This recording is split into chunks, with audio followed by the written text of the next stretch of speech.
Woodturning is a super pastime. Over the years, I have taught doctors, surgeons, barristers, professors, tradesmen, teachers and labourers, and they all have one thing in common. They enjoy making shavings. They enjoy the creative process of woodturning. And I'm sure many would agree that it's far more difficult to get rid of bad habits than it is to learn the correct way in the first place. But what is the correct way? What you will see on this video is the way that works for me. One fascinating aspect of turning is there are sometimes several ways of achieving the same result, often using totally different tools. So it becomes a very individual skill. If my methods suit you, that's fine.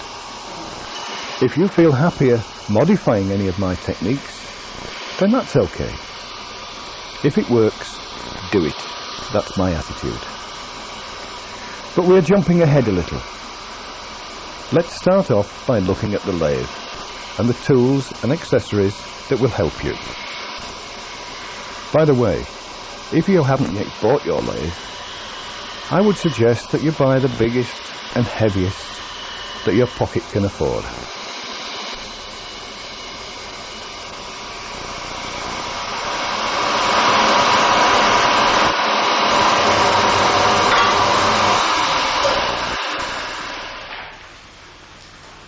Hello there. Lathes come in all shapes and sizes, but they all have a few points in common. They all need a motor to provide the motive force. They've all got some means of changing speeds. You may have to change the belt onto a different pulley. On this lathe, I just wind the handle while the motor is running, which gives me variable speed. We have a tailstock to hold the other end of the wood when we're turning between centres. And we need a cross slide with a tool rest so that we've somewhere to put the tool when we're turning the wood. The spindle is machined with a Morse taper. You can see this drive centre has a taper, and this fits into the spindle and locks solidly. We also need some means of removing this drive centre. So the spindle needs to be drilled right through, so we can use a knocking bar. The spindle also needs to be threaded, so we can add accessories like faceplates and chucks. The tailstock is also machined with a Morse taper, so it will carry a revolving centre. And I do recommend a revolving centre rather than a dead centre. I also feel it's necessary for the Morse tapers in the head and tailstock to be the same. So at a later date we can introduce accessories like a drill chuck which will fit both. The other important part of the lathe is the cross slide and tool rest. The cross slide should move easily up and down the bed and yet be capable of being locked, and the tool rest should be fully adjustable for height. The one thing they certainly have in common is that all they do is spin a piece of wood round. My lathe also has another feature. It has a swivelling head, so I can rotate it and lock it in any position to make access easier when bowl turning. People also come in all shapes and sizes, and getting the right height for your lathe is most important so that you're comfortable while you're turning. If you bend your arm and measure the height of your elbow, this is the ideal height for the spindle. And while we're talking about height, I recommend you put your grinder on the same height or even slightly higher. But more about grinders later. There is no point in buying a heavy lathe and then mounting it on a flimsy bench. This box section has 3 barrow loads of gravel in it to give added weight and stability. We've had a brief look at the lathe. Now let's look at the tools you require. This is a basic startup set that I would recommend. 1 1/4" roughing gouge, a 3/8 spindle gouge, an 1/8 parting tool, and a 1-inch skew.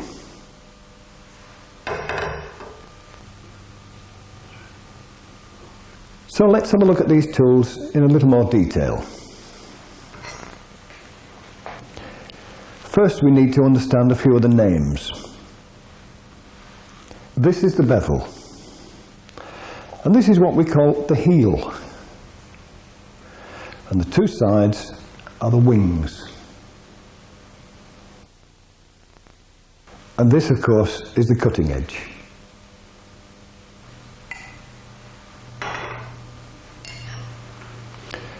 This is a 3/8 spindle gouge, and it has very similar features.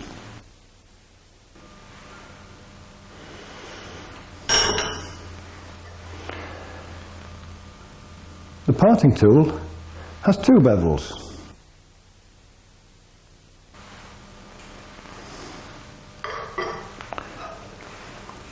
As does the skew.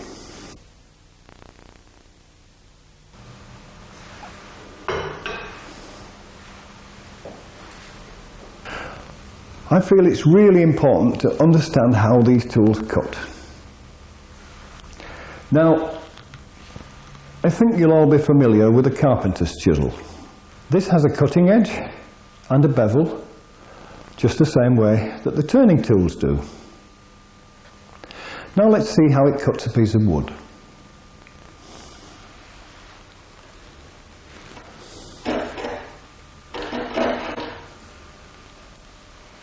Notice that while I was cutting that piece of wood, the bevel was in contact with the wood behind the cut.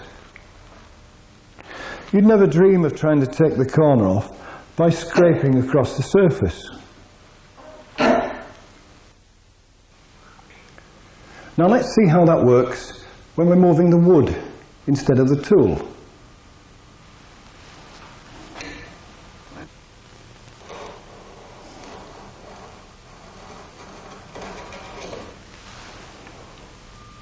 You can see that the effect is exactly the same, although of course this time we're cutting a round piece of wood rather than a square.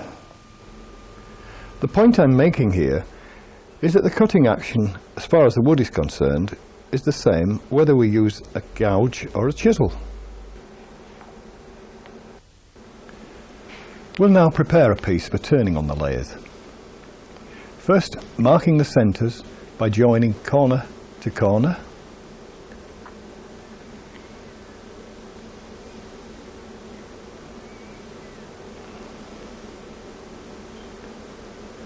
Or, if you don't need to be absolutely accurate, this method is much quicker, and you don't have to look for a ruler.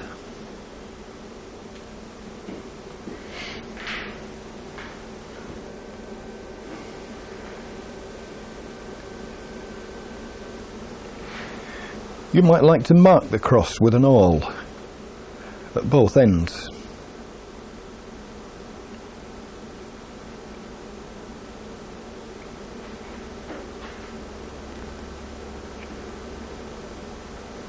Knock in the drive centre with a mallet. Never use a hammer, which would damage the end of the centre. Now we can introduce the centre into the spindle and bring up the tail centre.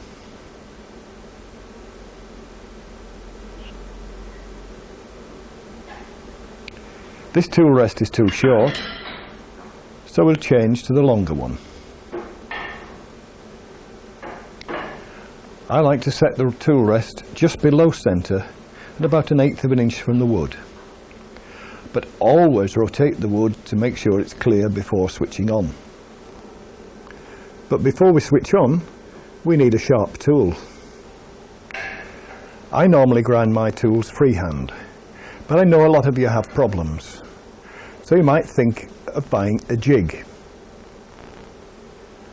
This is an excellent piece of kit, as the table can be angled to suit the tool.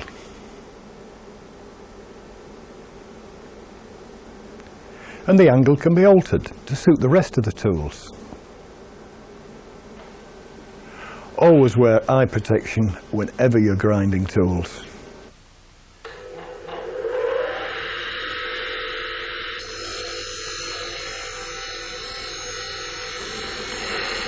Keep the back of the tool flush with the table and you'll get a perfect grind every time.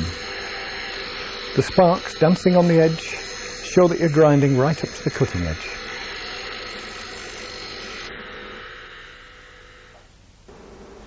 This is another sort of jig that does a similar job in a different way. I put the handle in the cup and adjust the length of the arm till the angle is correct on the wheel.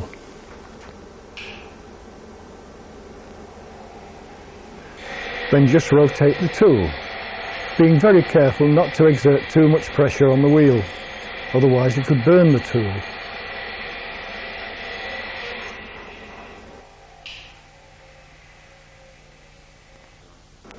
There you are, a perfect edge every time.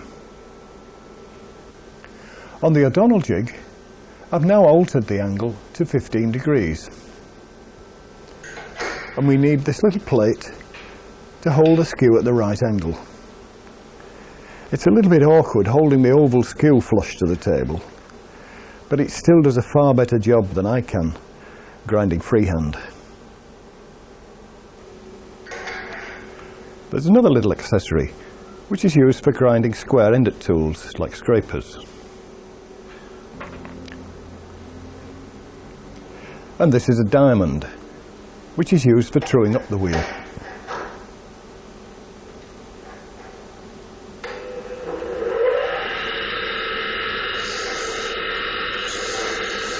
There is a tendency for grit to get caught in the slot and restrict the movement. But truing the wheel up this way makes sure it's perfectly parallel with the table, and it really does an absolutely superb job.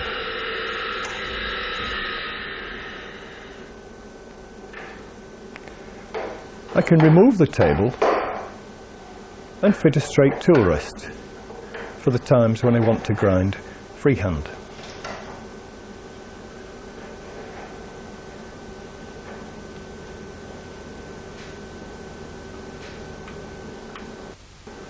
The collet jig also uses a diamond to true the wheel, but has some very sophisticated attachments. This one is for spindle gouges. Set the tip 1 3/4 out from the edge.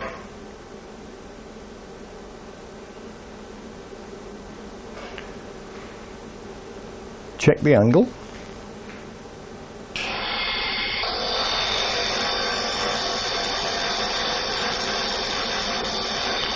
The blue on the tool is just oil burning off. Gently rotate the tool, making sure it doesn't press too hard on the wheel.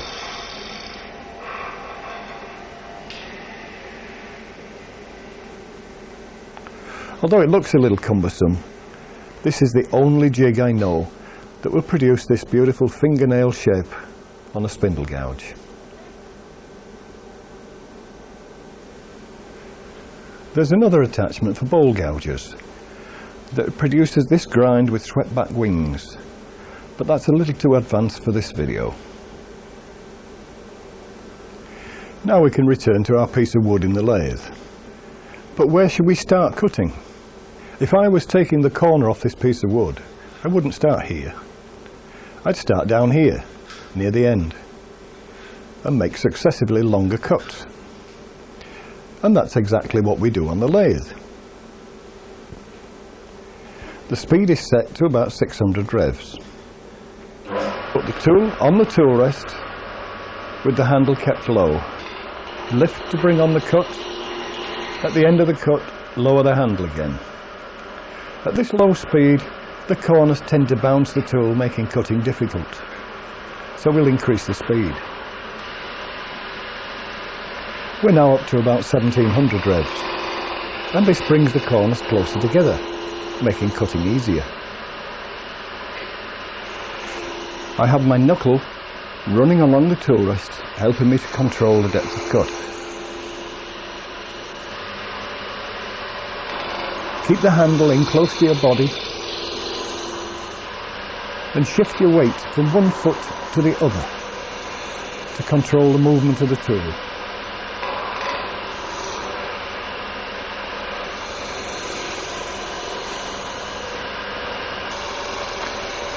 As you get rid of the corners, don't be frightened of touching the wood, but touch it here, where it's safe, never here, where your fingers could get trapped. Don't be tempted to approach the wood from the end. There's a danger of catching one of the corners and tearing off a big lump.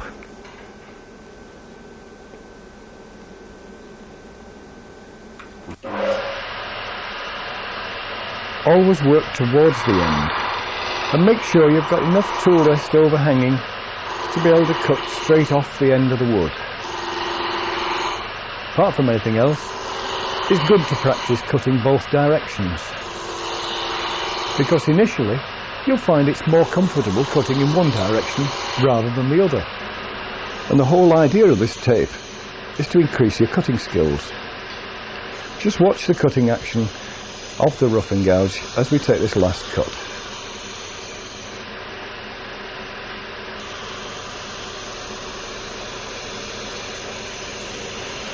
A roughing gouge properly used will produce a good finish on a piece of wood.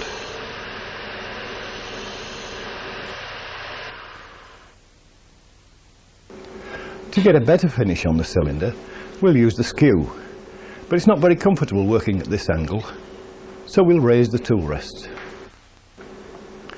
Now we can work more on top of the wood, setting the tool rest about 1/8 of an inch away from the wood, making sure it's perfectly parallel. This is the cutting action we're looking for. So let's try that again with the wood rotating onto the tool.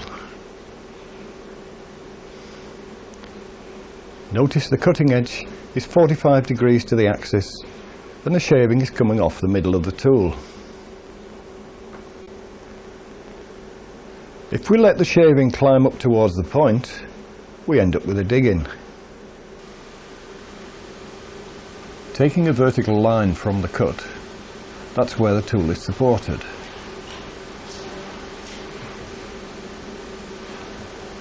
But underneath the point, there is no support, so the tool rolls and digs in.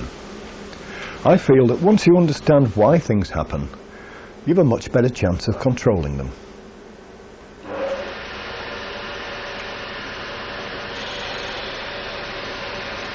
Now you see the tool in action.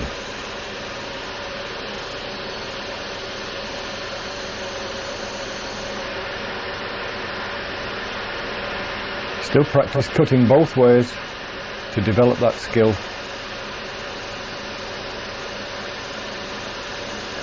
And even though the shavings are building up, obscuring the cutting edge, I can tell by the feel and the sound that it's still cutting correctly.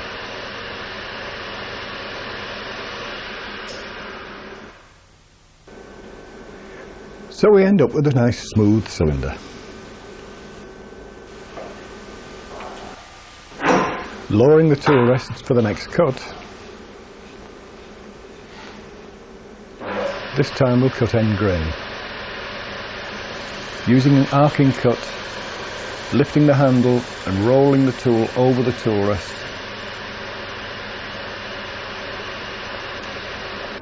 There's nothing cuts cleaner than the skew on end grain. So let's have a look at that cutting action from a different angle. Lining the left hand bevel up at right angles to the axis, Don't try and take too big a cut. Just keeping the point cutting with the rest of the cutting edge kept clear of the surface.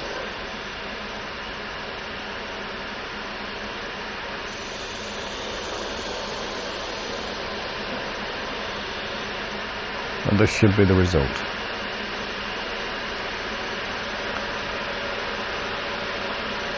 I'll mark the point for a V-cut in the body of the wood. And now cutting first with the left hand bevel, then the right hand bevel,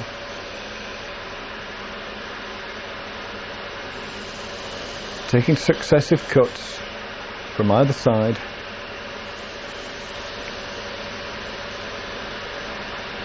till we reach the required depth. We've looked at the flat cuts. Now we'll cut a cove with the spindle gouge. First, defining the edges of the cove with the wings held vertical, bracing the tool, and then lowering the handle, getting a slicing cut with the leading wing of the tool, always cutting from big diameter to small. Keep your cuts as fine as possible.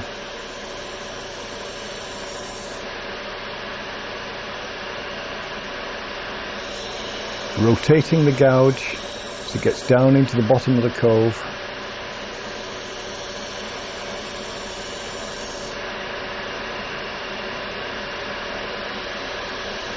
And keeping the corners as crisp as possible.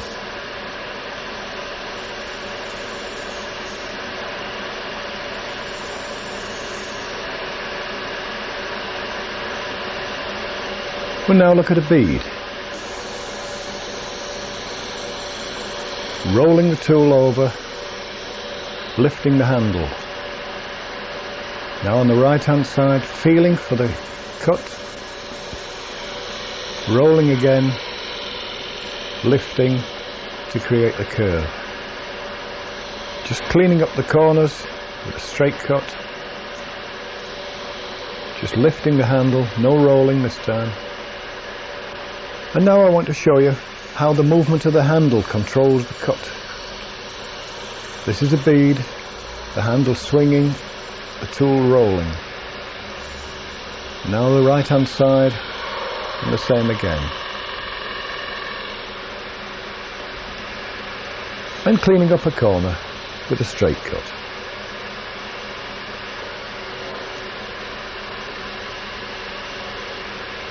Now we'll look at the cove. Marking the edges.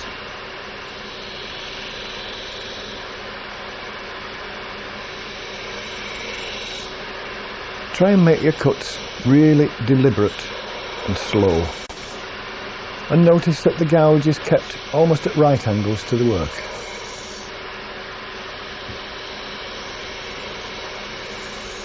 And these are the three basic cuts on the lathe: flats, bumps and hollows.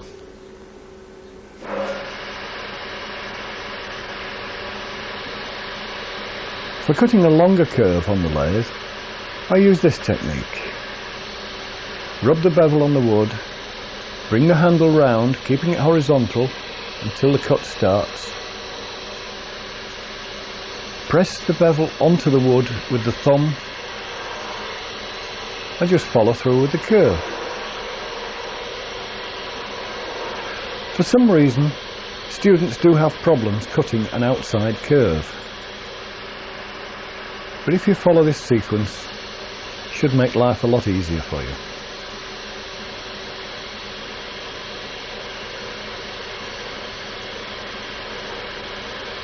It's all very well practicing like this, but it's much more interesting doing it through a series of projects. For these, we need a few more accessories. The first is a screw chuck. Mine has a parallel thread, which I find gives a better grip than the old wood screws. This is a piece of sycamore that I've pre-drilled, but we need to do a little more preparation before I can screw it on the chuck. Screw chucks don't grip very well on end grain, so we need to true up the end and hollow it slightly so it bears on the outside edge of the wood. We'll begin by truing up the end with the parting tool, and it's a good time to look and see how the parting tool should work. Notice it gives a peeling cut with the handle held well down and the bottom bevel rubbing the wood.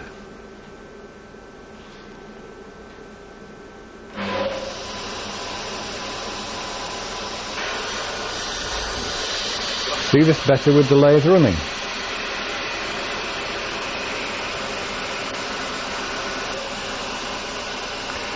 And whilst we're cleaning up the end grain, we might as well take another cut with the skew.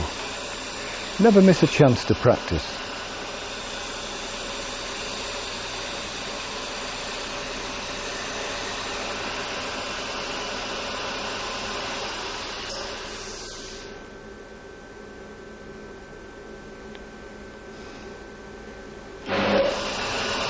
And now to hollow the end grain, rub the bevel and gradually bring the handle round, taking a progressively heavier cut as we approach the centre.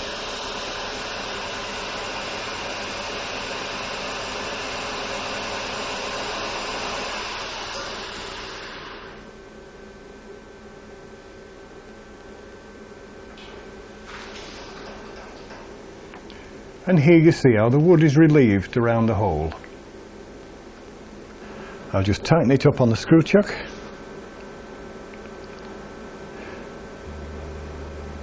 You can see now that the wood is bearing solidly on the faceplate. Bring up the tailstock for a bit of extra support.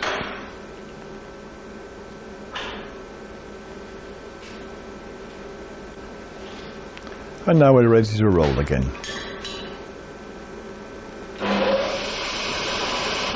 Might as well trim up the end, and you get another view of the parting tool cutting across the end of the wood.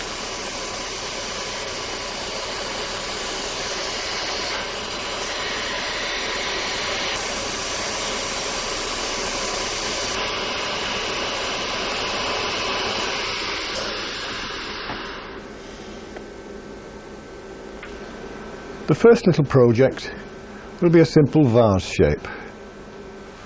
Just a bump and a hollow with the end flared and a hole drilled down the centre for dried flowers.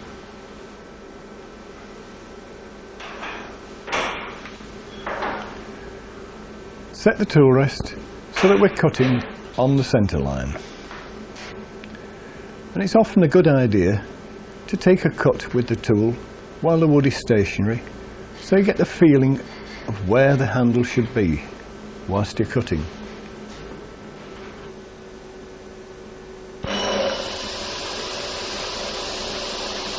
Line the bevel up and enter very gently, pressing the bevel onto the wood.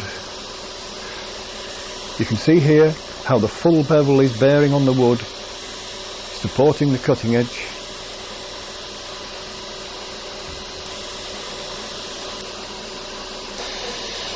Another look at that, and here you can see where the shaving is coming off, always on the lower wing.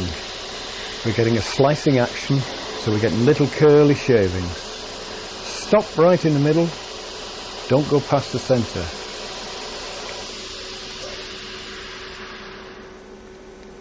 And practice till you can get a surface like this.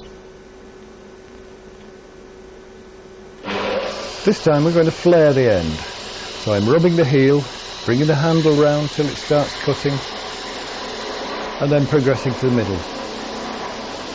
Moving the handle away from me all the time, keeping the bevel pressing on the wood to keep that clean cut.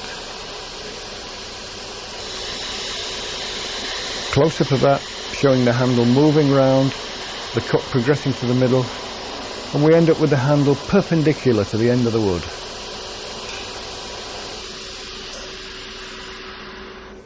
Now that we've flared the end, we need a hole down the middle. We could use an ordinary twist drill mounted in a chuck, but if you don't hit dead centre, the result is terrible.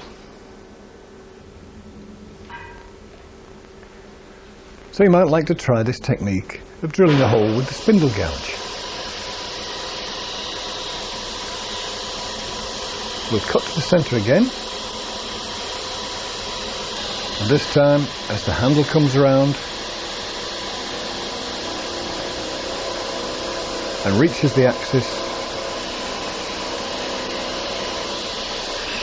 just push. You may need to wiggle the tool a bit because of course the wood's not moving right in the middle.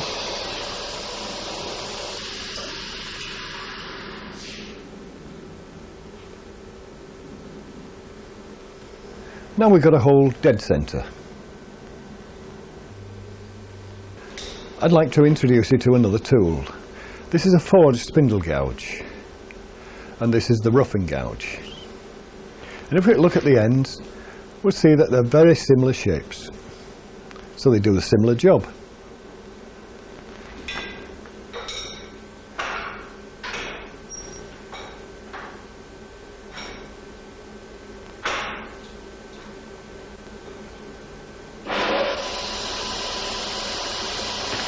We need to reduce quite a lot of this diameter, so I can take some quite heavy cuts. Because the bevel is rubbing all the way down the cut, we end up with a nice clean surface.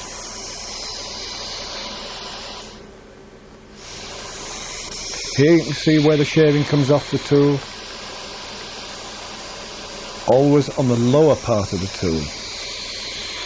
And I find this forged continental spindle gouge ideal for this sort of shaping process.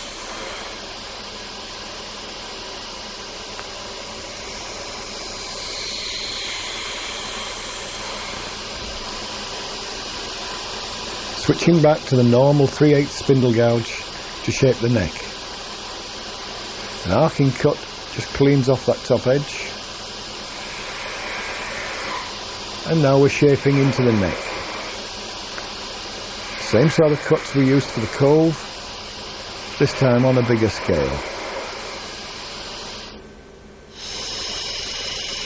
Cutting down the long curve in towards the neck.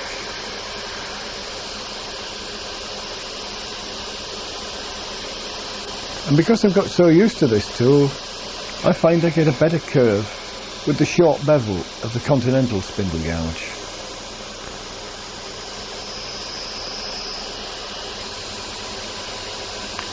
Now we can true up the surface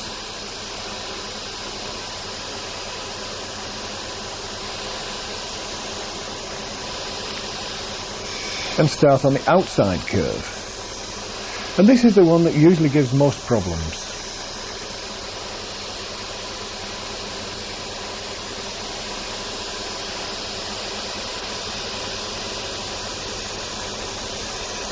Just watch how the handle moves away from me as we cut the outside curve, then pulls back towards me, rising all the time to keep the bevel in contact.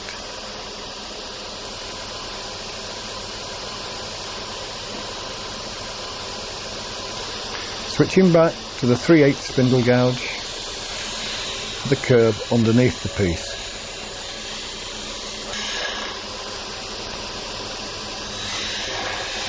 Clearing the waste wood, so I've got somewhere to go.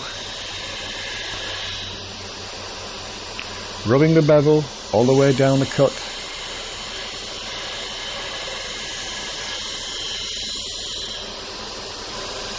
Keeping the handle moving all the time to create the curve.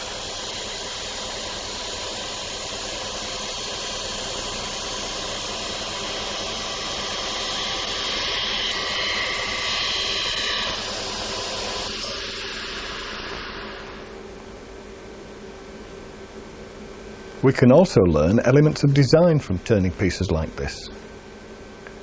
How big the top should be in relation to the bottom, where the narrowest point comes and where the widest point comes, all in relation to the total height. The final process is just parting off. Always make the cut wider than the tool, otherwise the tool could get trapped. And you have to learn to turn one-handed so you can catch the piece before it falls off. Now, sycamores are fine wood for practicing on, but as you get more proficient you might like to try something a bit more exciting, like a yew branch. This just needs polishing. Wood dust is hazardous, so I always try to use a dust extractor. Now, the first grit you use should remove the tool marks quickly. If you're just beginning turning, you may find you need to use a coarser grit. I start off with just 180 grit. Then go on to 240, 320 and then 400. One problem with sanding on the lathe is we're always sanding across the grain, and this puts scratches in.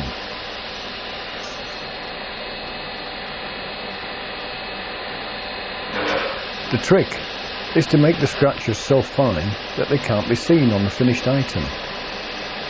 Always remember, the first thing people notice is the shape of a piece. The second thing they look at is the quality of the finish. So it's paramount that you get rid of as many of these scratches as you possibly can. I always keep the paper moving from side to side. If you hold it still, there's a danger of one bit of grit settling into a scratch and actually making it bigger. The side-to-side movement gets rid of this problem. Keep stopping the lathe and checking to make sure you've got rid of the coarser scratches.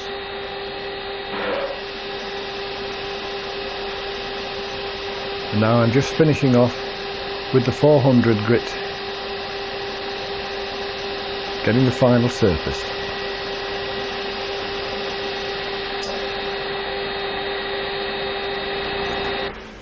I use a very simple finish, and this is cellulose sanding sealer, thinned down so it flows evenly over the work. If you don't thin it, it tends to set very, very quickly. And I only use kitchen paper in the workshop, never a rag. Kitchen paper will tear away if it gets caught up.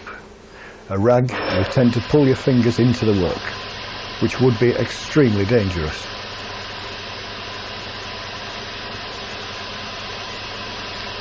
The work is now buff dry.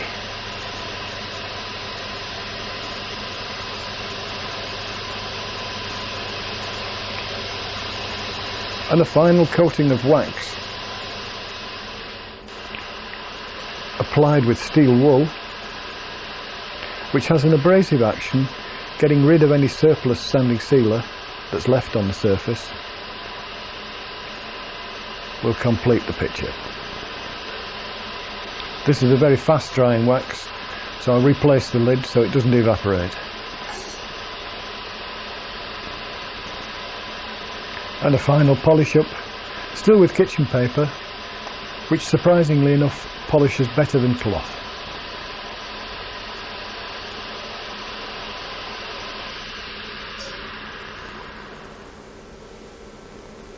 After parting off, we just need to remove the little nib with the carving tool, and there we are, finished. These dried flower vases always make acceptable gifts, so experiment with your shapes and you could learn a lot from turning these. Sooner or later you'll contemplate buying a chuck. This is a 4-jaw self-centering chuck. You see it has a vast range of movement, and with the one set of jaws it grips either inwards or outwards. Always make sure this face is clean before you screw it on the spindle, so it locks solidly up against the register. It's tightened by means of 2 Tommy bars. This is a chuck I use a great deal, and my students seem to like it as well. To mount a piece of wood in the chuck, we need a spigot, and we need some means of measuring it. When you buy a pair of calipers, you'll find they've got sharp points. This is because they're made for metal, and the first thing I advise you to do is round these off so they'll roll easily on the surface of the wood. This is the type of caliper that's easily available, and it's handy to have a larger pair, but they do tend to be a bit springy in use.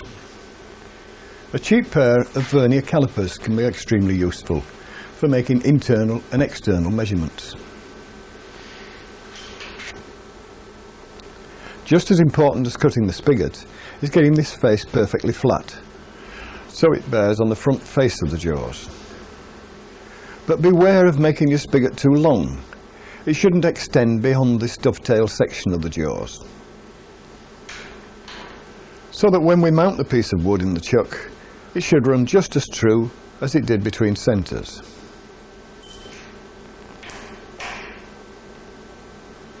Tighten up with the handle. I tend to use a spindle lock, but if you're tightening larger pieces, it's better to use both handles.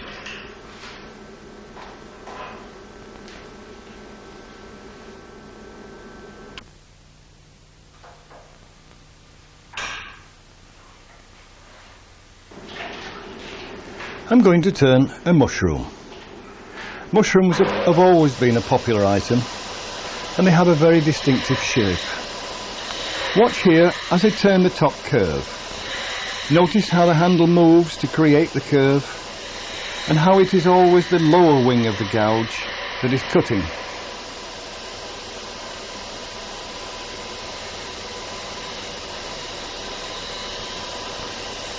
Take fine cuts and aim for a good finish on the surface of the wood.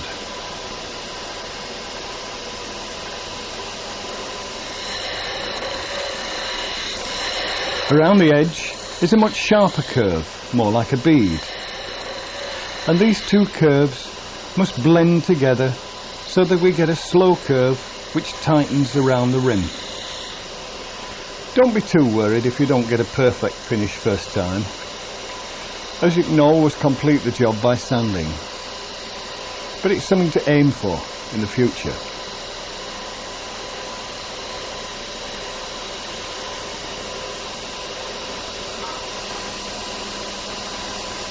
We can now undercut with the parting tool, getting as clean a cut as possible by taking light cuts.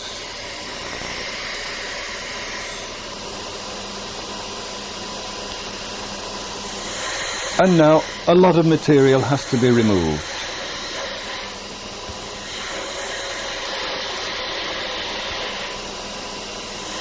Even with heavy cuts, I'm getting a clean surface because I'm rubbing the bevel all the way down the cut.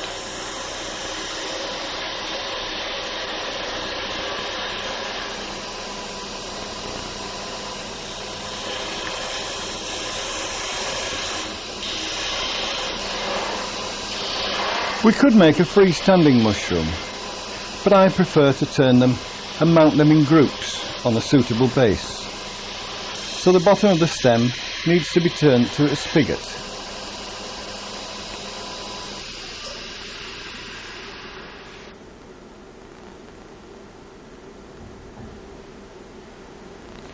Here I'm measuring a suitable drill, locking up the gauge,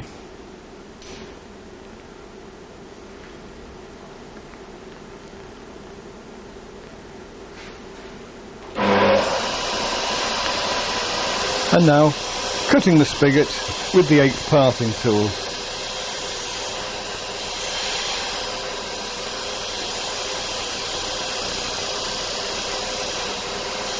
Take particularly care when you're cutting spigots like this. Take fine cuts and stop as soon as the gauge rides over the spigot. It's very important to practice cuts like this, because there are many times when one piece has to fit another and an accurate spigot is most important.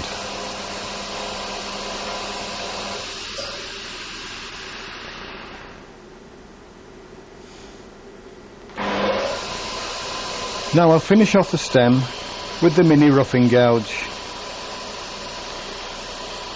blending the curve into the spigot, just leaving a small swelling at the base of the stem. Once again, sanding will remove the ripples but be careful not to reduce the size of the spigot. And now I'll use a 1/2 inch skew to complete the shape of the stem. And here you can hear vibration. This is because of the reduced diameter of the stem. And I'm steadying it with my fingers. You may prefer just to use the gouge until your confidence with the skew improves. But once again, practice. That's the answer to gaining confidence.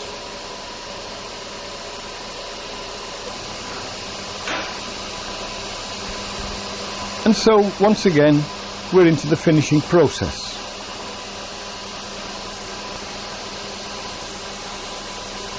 The first grit should remove any ripples, being careful not to heat up the wood. Go down through the grits, removing scratches created by the previous grit, moving the abrasive all the time to create these nice curves.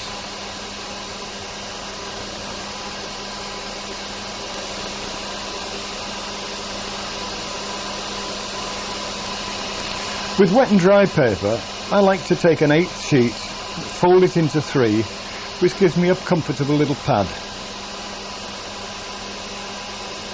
This is 400 grit, and this is a final sanding sequence.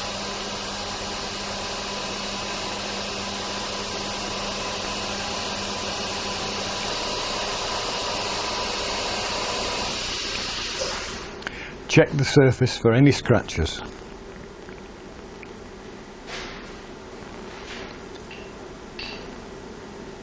And now we can use the sanding sealer, cellulose again,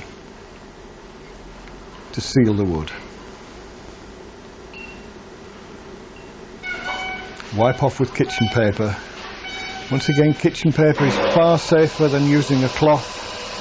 Cloth could pull your fingers in if it gets caught. The paper will tear away, being totally safe.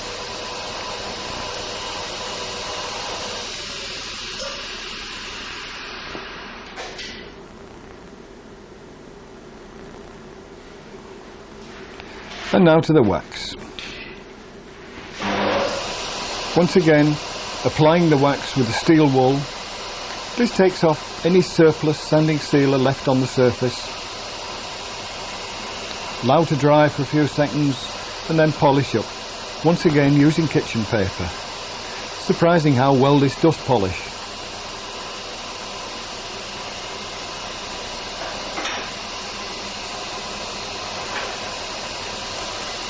And finally, I can part off using my super thin parting tool.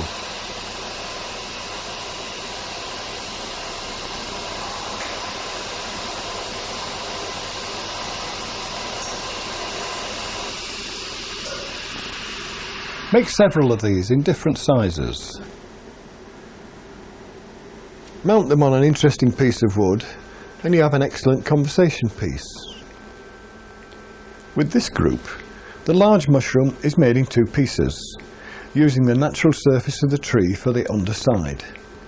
But that's a little advanced for this stage, but it's something to work towards. This is a 3-inch square piece of ash. I've already marked the centre at both ends. Now I'll just use the awl to pinpoint the centre and knock in the drive centre.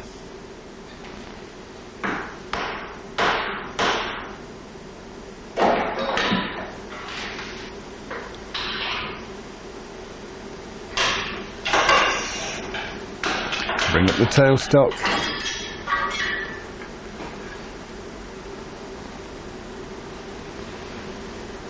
And just enough pressure to hold it. Once again, check that everything's clear before tightening the tool rest.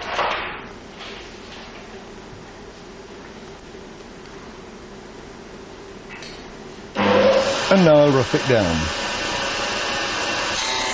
Working at quite a high speed, so the gouge can move freely through the wood. Once you gain more confidence, you'll learn to use the speed of the machine to remove the wood quickly. In many respects, the quicker the wood moves, the quicker you can move, and the better the finish will be. But of course, this is all requiring a build-up of confidence.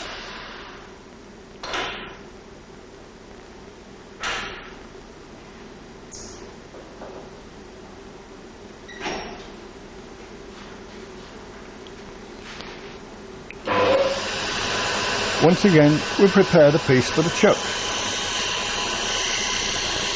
Firstly by skimming across the end with the parting tool, truing up the end grain, and now cutting a spigot to fit in the jaws.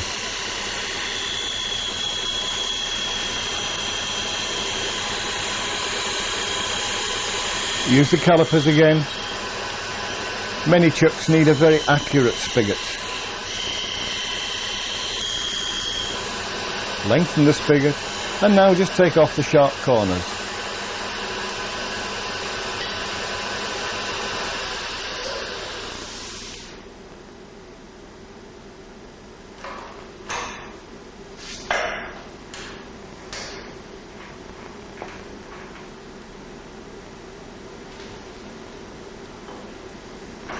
This time, I'll bring up the tailstock to hold the piece in place while I tighten the chuck.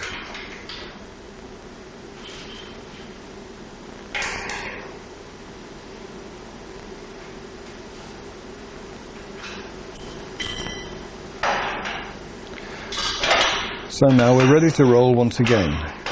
We don't need the tailstock anymore. This is the beauty of using a chuck. But of course, all these pieces could be made on a screw chuck. You just waste a little more wood. For this project, we'll make a candlestick. In true blue heater fashion, this is one I made earlier.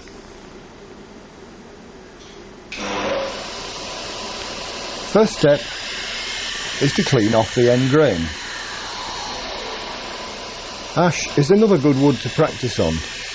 It's a lovely strong grain and yet cuts cleanly.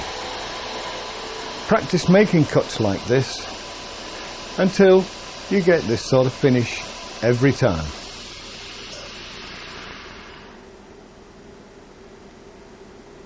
Now we need to measure the diameter of the candle and transfer this diameter to the wood.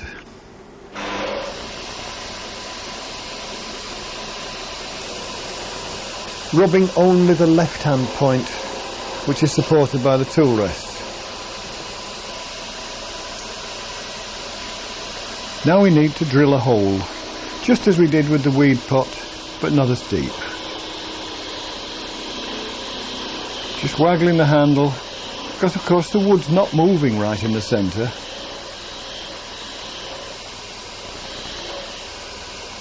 To open out the hole, turn the gouge over and cut outwards, using only the lower wing, taking small cuts, just a little at a time.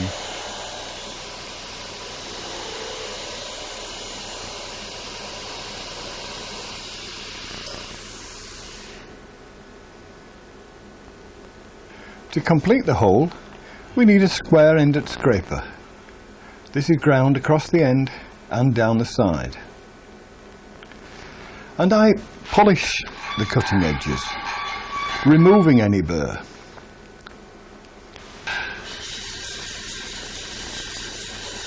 I find the cutting action far more predictable and less likely to snatch on end grain.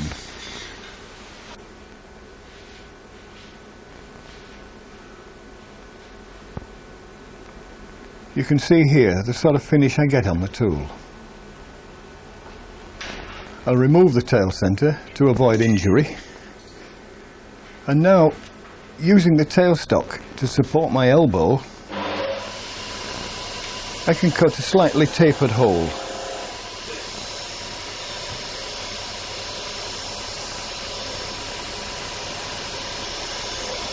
Cutting both across the end and down the side. And before we go any further, I'll check that the candle fits.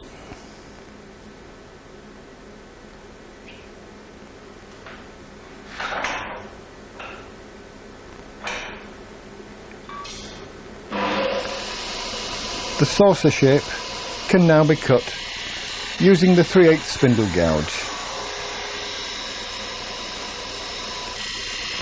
Notice once again how the handle swings towards me, creating the curve.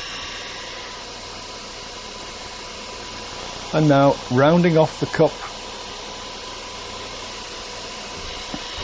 and sharpening up the corner.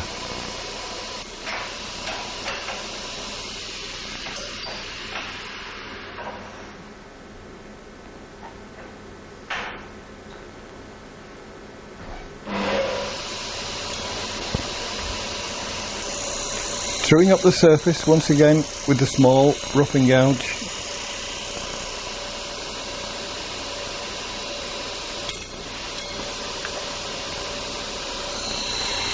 To create the shape on the underside, I need to remove a lot of wood.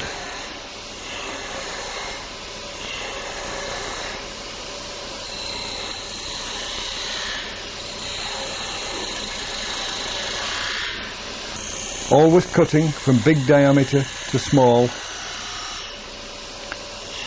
working down from both sides, creating the space in which to work. And now once again notice how the handle swings and lifts to create this outside curve.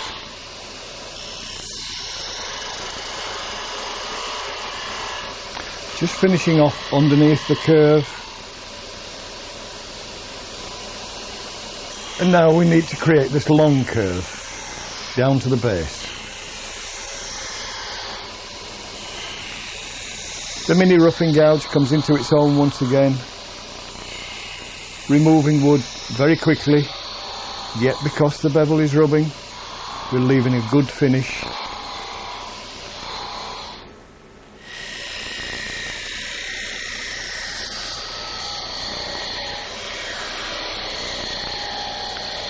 Ash is such a beautiful wood to work with, cuts well and usually leaves a good finish straight from the tool.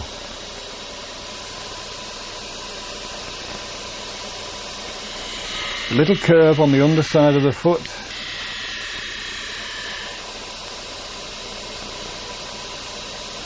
and we'll start the parting off. Once again, always make the cut wider than the tool. Then there's no risk of jamming in the slot.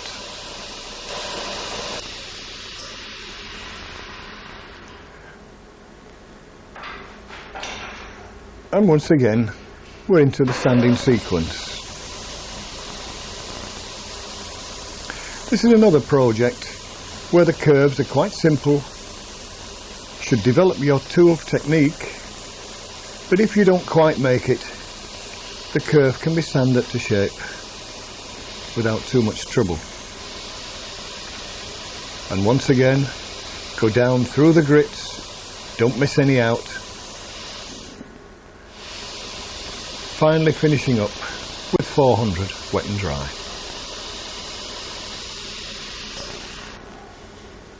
A coat of sealer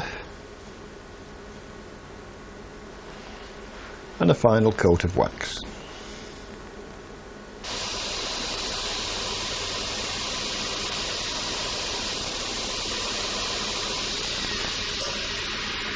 And now we just need to part off.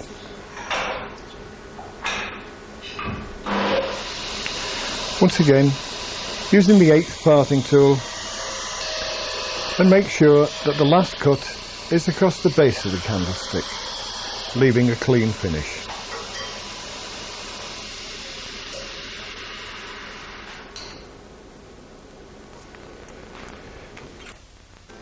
So that's another project you might like to try. This set of candlesticks I made in varying heights from Sinockling rosewood. This is a 7x4 sycamore bowl blank. This crack here is not too much of a problem, as we'll turn it away when we cut the underside of the bowl. Finding the centre is quite easy with a pair of dividers. Just scribe 4 arcs and you'll end up with a small square in the centre. And now it's a simple matter to find the centre of that square and mark it. Now we need to drill a hole for the screw chuck.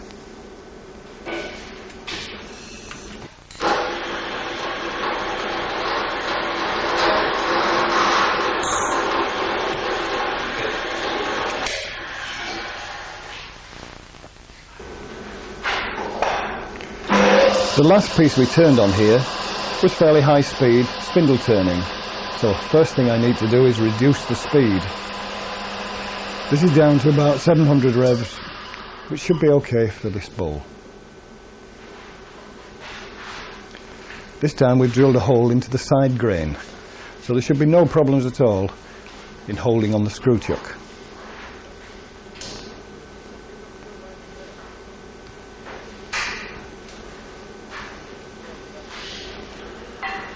This is a 1/4 inch bowl gouge. As you can see, it's got a much deeper flute than the spindle gouge. I grind mine about 55 to 60 degrees, almost straight across, but with a slight leading edge at the bottom of the flute.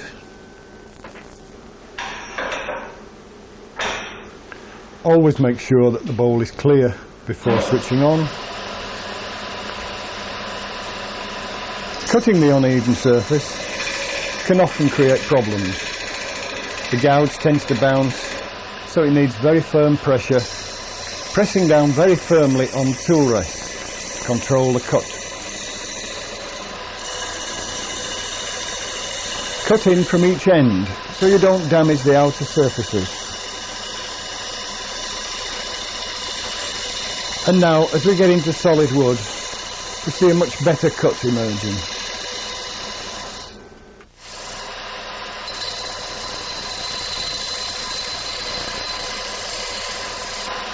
So how do I get this cut that leaves a nice clean surface on the wood?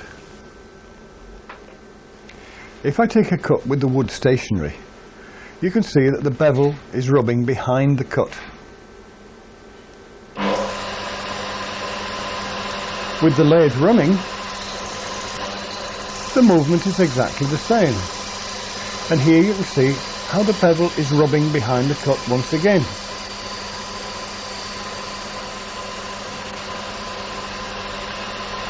If I pull the handle towards me, still efficiently removing wood, but the bevel has lost contact with the surface. Now the handle is at right angles to the wood, the tool is far more difficult to control,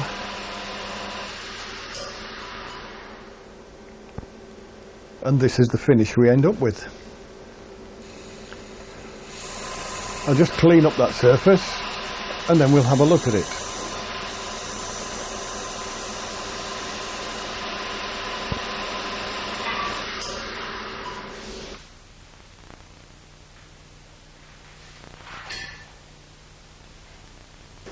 And here's another fault in the wood. This is a fracture, probably caused when the tree was felled, whereas the other crack was caused with the wood drying out. Unfortunately, this means we'll lose the top inch of the bowl. I'll mark it so I can see what I've got to work with. Now we need to turn our attentions to the base. Once again, making sure the wood rotates freely.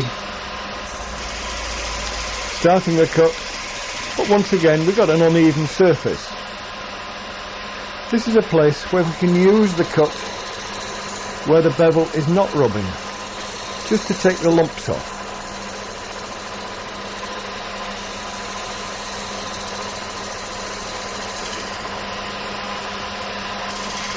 Now, rubbing the bevel, we should get a nice clean cut.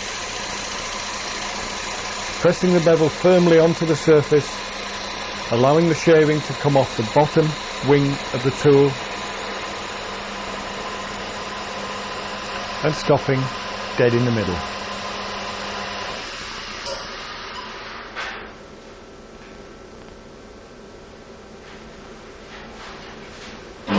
The dividers are set to the diameter of the spigot. I'm just rubbing the left hand point, scribing a circle, keeping the right hand point clear of the wood.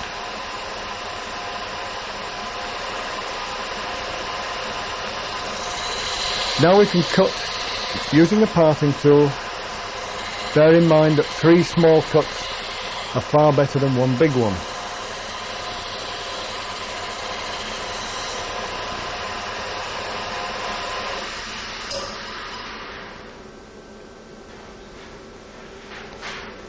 We have to cut from the base to the rim of the bowl because the grain is running across the bed of the lathe.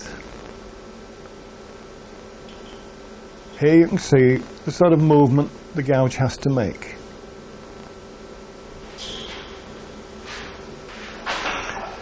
So that I don't have to lean over the bed, I'm swinging the head round. This is one thing you might consider if you're still thinking about buying a lathe.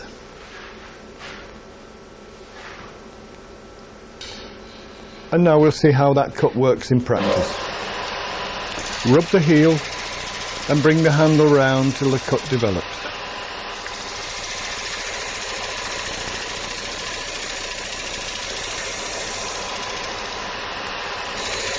Swing the handle, keep the bevel rubbing all the way around the cut.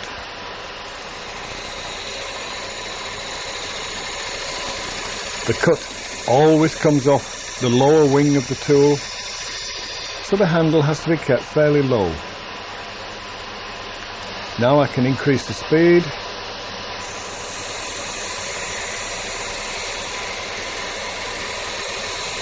And notice how slowly I'm moving through the wood. The slower you cut, the better your finish will be.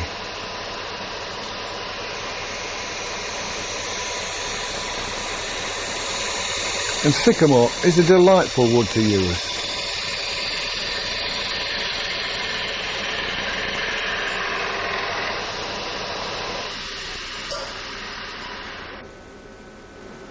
This is the sort of surface I expect with each cut. But up against the foot, we can't cut with a gouge. We need a scraper. And once again, I've polished the edges on a diamond whetstone. This is the area that I can't reach with the gouge, because the spigot does not allow me to rub the bevel behind the cut.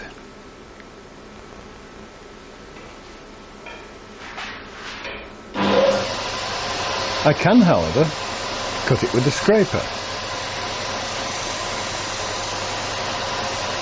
And using the scraper also allows me to blend in the curve, so I end up with a curve that looks as though it's flowing right through the foot. And that's quite a good finish for a scraper. If we try that further up the bowl, we'll see that there is a negative side to cutting with a scraper.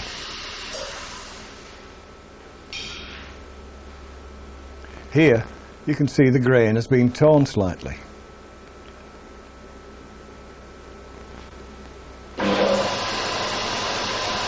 If I angle the tool, we now get a slicing cut. A totally different type of shaving comes off,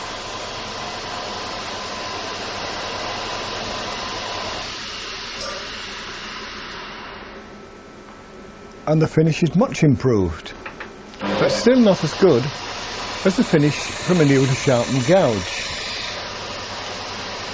If I rub the heel and gradually bring the handle round till it starts cutting, then continue the cut.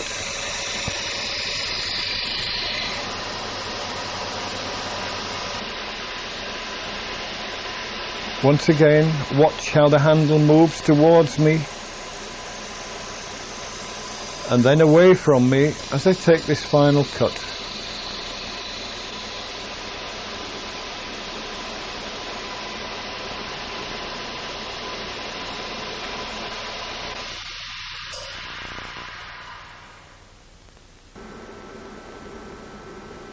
And here you see the final shape of the bowl.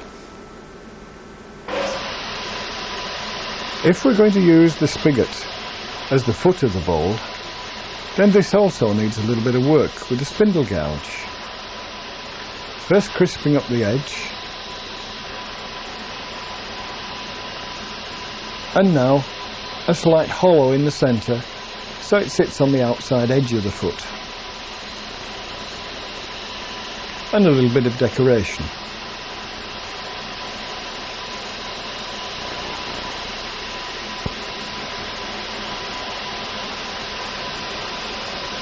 At this point I would normally sand and seal and finish the outside of the bowl. I can now remove the bowl from the screw chuck .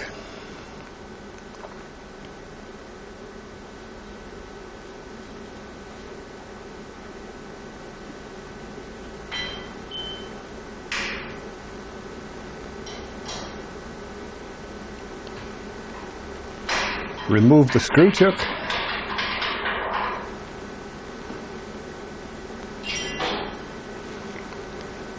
And replace it with the 4-jaw chuck.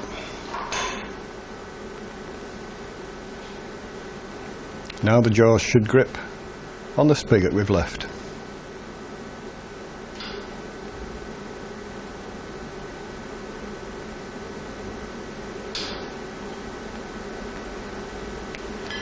Once again I'm using the spindle lock so I can tighten it with one hand. Doesn't need a great deal of pressure. And now check to make sure it's running true.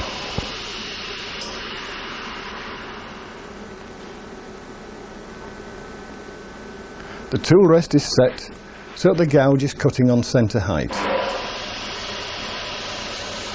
We've over an inch of wood to remove, so this is a good time for practising. Trying to force too much wood off at once will give you a poor surface. So practice till you get a finish like this every time. Don't forget, there was a time when I would have given anything to take a cut like this and leave a finish like this. So if I can do it, so can you. Now we need to create the inside shape. Enter gently, sweep the handle towards you to create the curve. The gouge always cuts in the direction that the bevel faces. Because we're starting off with the gouge almost at right angles to the surface, it does tend to kick like this. Pull the handle more towards you, move outwards as you start the cut, and then swing back towards you, and you should get over this problem.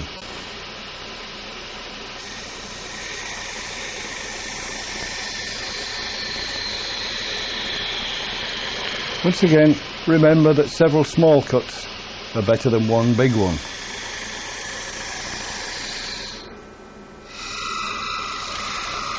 Before we remove too much meat from the centre, we need to turn our attentions to the rim.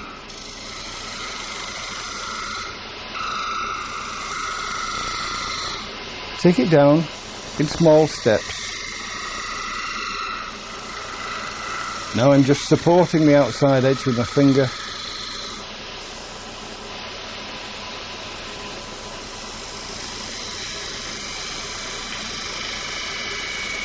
Building up for a finishing cut.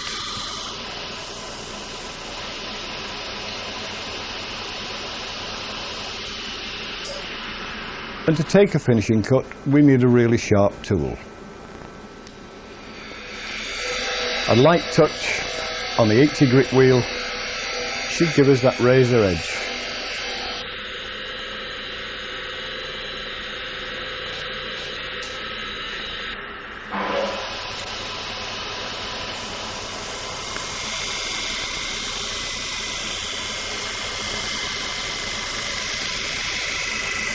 If the cut runs out, don't just jump back. Approach the wood cautiously and deliberately. and follow through with the cut.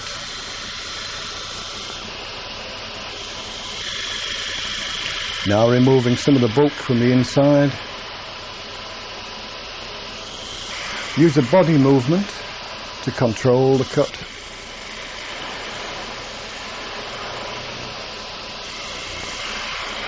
And now I'm gradually reducing the thickness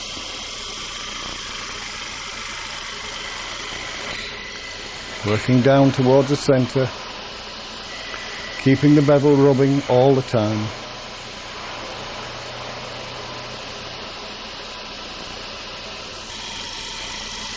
And now supporting the outside edge once again.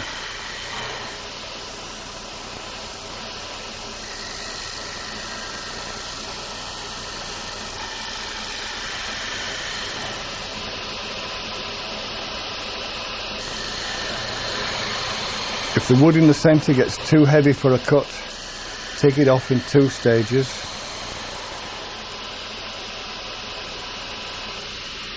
And there we are.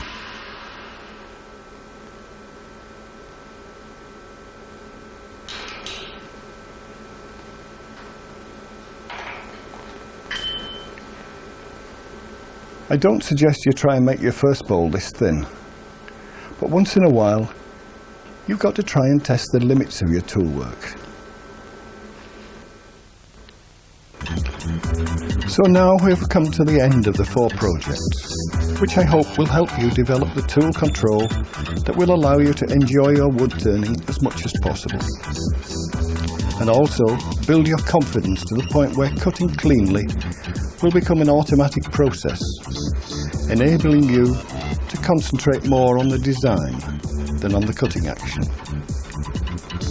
I set off with just 4 tools, but ended up using several others.